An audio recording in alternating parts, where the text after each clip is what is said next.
Сәлеметсіздер ме оқушылар? Мен Мардан Бәйділдаев атындағы номер 232 орта мектебінің биология пән мұғалімі Сәрсенбаева Гүлсім Қонысбайқызы. Сабақтың тақырыбы бүйрек жұмысына әсер етуші факторлар. Сабағымыздың мақсаты бүйректің жұмысына әсер ететін факторларды сипаттау, бүйректің жұмысына әсер ететін факторлардың салдарын анықтау. Бүйректер ерекше биологиялық сүзгілер. Олар ағзадан кез келген уытты шығаруға тырысады. Бірақ сау ағзаға тән емес, артық уларды сүзу кезінде бүйрек жасушалары зақымдануы, тіпті тіршілігін жоюы мүмкін. Адам тағам ретінде тұтынатын барлық нәрсе қанға енеді. Сондықтан тамақтану сапасы өте маңызды. Тұзды, ащы, ысталған тағамдарды көп мөлшерде пайдалану бүйректің жұмысына теріс әсер етеді. Су-тұз балансы бұзылып, бүйректе тастардың пайда болуына әкелуі мүмкін. Майларды тұтынуды тоқтату, кейбір үйлесімсіз диеталар бұл бүйректің табиғи қорғанысынан айырылуына әкеледі. Ал нәруызды тағамдарды шамадан тыс тұтыну, нәруызды алмасуы көп өнімнің жиналуына әкеледі. Ол өз кезегінде несеп тас ауруына әкелуі мүмкін. Бүйрек жұмысына кері әсер ететін факторлар: алкогольді тұтыну, темекі шегу, кофені көп мөлшерде пайдалану. Алкогольді тұтыну бүйректің жұмысына теріс әсер етеді. Әсіресе құрамында усойқы, сивуч майы бар төмен сапалы алкогольді ішімдіктерді қолдану қауіпті. Мұндай сусындардан бүйрек бұзылады. Темекі шегу бүйректің жұмысына теріс әсер етеді. Темекі түтінінің құрамындағы канцерогенді заттар бүйрек қатерлі ісігіне әкелуі мүмкін. Бұл өте қауіпті ауру. Кофені көп мөлшерде пайдалану бүйректің жұмысына теріс әсер етеді. Кофеин ағзаның сусыздануына әкеледі. Су-тұз балансы бұзылады, несеп тас ауруы дамуы мүмкін. Бүйрекке суық тигізуге болмайды. Сондықтан маусымға сай киіну маңызды. Аяқ киім жылуды сақтап, ылғалды өткізбеу керек. Аяқтың ылғал және суық күйде болуы бүйректің асқын салқындануына себеп болуы мүмкін. Ал денедегі микроағзалар бүйректің қабынуын тудыруы мүмкін. Бүйректі қыздыруға болмайды. Ыстықта адам көп су жоғалтады. Бұл су-тұз балансының бұзылуына әкеледі. Зәрдің тығыздығы және концентрациясы артады. Несеп тас ауруының пайда болу ықтималдығы артады.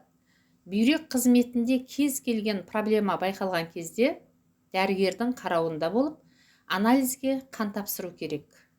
Әдетте суық тиюді бірден қан мен несепті талдау арқылы анықтауға болады. Бүйрек жақсы жұмыс жасау үшін қажет. Бүйрек осы қызметті орындау үшін адам күніне 2,5 литр су ішу керек. Бүйрек күніне 1,5 литр зәр шығару керек. Тамақтану рационы. Тамақтану рационы бүйрекке бүкіл ағзаның жұмысына тікелей әсер етеді. Бүйректер арқылы ағзаға тамақпен бірге түскен заттардың бір бөлігі шығарылады. Бірінші кезекте ағза тұтынатын су мен тұз арақатынасына мән беру керек. Шамалы сусызданғанның өзінде жүрек пен бүйрекке жүктеме түседі. Тұздың тұрақты құрамын сақтауды бүйректер жүзеге асырады. Адам тәулігіне 15-25 грамм тұз пайдалану керек. Тамақтану рационында тауық етінің болуы бұл бүйрекке өте пайдалы. Бұл етте В6 дәрумені бар. Көкөністер мен жемістерді жеу бүйректің жұмысын қалыпқа келтіреді. Бірақ шалғам, шомыр, қымыздық және аш-жапырақты абайлап пайдалану қажет. Өйткені бұл көкөністерде тастардың пайда болуына себеп болатын қышқылдар бар. Бүйректің қызметі бұзылған жағдайда аталған өнімдерді пайдаланбаған жөн. Бүйректің жұмысына теріс әсер етуші факторды ата. Тапсырманы орындаймыз. Қалыпты жағдайдағы зәр түзілу үшін қанша литр су қажет? Келесі тапсырма. Сөйлемдерді толықтыр. Тапсырманы орындаймыз. Жақсы. Анальгетиктерді ұзақ уақыт қолданғанда дамуы мүмкін. Баспаның асқынуларының бірі тіс шегі кезінде бүйрекке қан ағымымен өтеді. Шамадан тыс физикалық белсенділік әкелуі мүмкін. Яғни, анальгетиктерді ұзақ уақыт қолданғанда анальгетикалық нефропатия дамуы мүмкін. Баспаның асқынуларының бірі бүйректің қабынуы. Тіс шегі кезінде бүйрекке қан ағымымен стрептококк өтеді. Шамадан тыс физикалық белсенділік бүйректің төмен түсуіне әкелуі мүмкін. Келесі тапсырма. Бүйректің жұмысына әсер ететін факторлар мен салдарын сәйкестендір. Тапсырманы орындаймыз. Жақсы. Бүйректің жұмысына әсер ететін факторлар мен салдарын сәйкестендірдік. Көкөністер мен жемістерді тұтыну бүйректерді қажетті минералдар мен дәрумендермен қамтамасыз ету. Дене белсенділігі бүйрек жұмысын қалпына келтіру. Темекі шегу ишемиялық ауру. Бүйректі қыздыру, сусыздану, тастардың пайда болуы.